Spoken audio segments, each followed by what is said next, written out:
In a THV 11 crime update, 3 people are dead after an early morning shooting in Monticello. Tonight, THV 11's Catherine Rowley is in Drew County with what we're learning and how neighbors are reacting to the violence so close to home.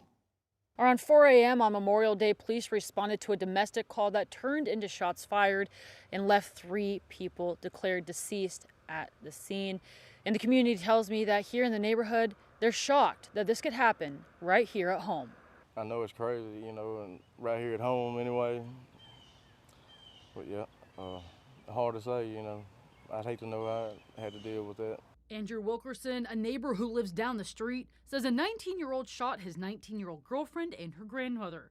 He called the police after hearing shots being fired. Well, I woke up to about, I'd say 9, maybe 10 shots, and about that time, I'd say 6 or so cops come through, and I looked up there, and when I seen where it was at, I knew pretty much who it was, what it had probably, something to do with.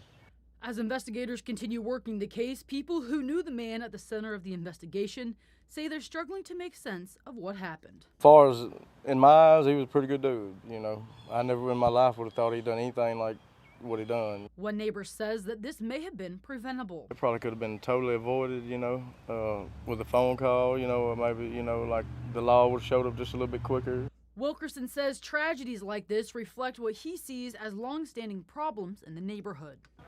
It's not really shocking now, but I'd say 10 years ago it'd be very shocking, but now I'd say the methamphetamines have, this end of town right here has turned into one of the worst sides of town there is. And I have reached out for further details from the Monticello Police Department and not heard back. We will keep you updated on THV11.com, on air and online.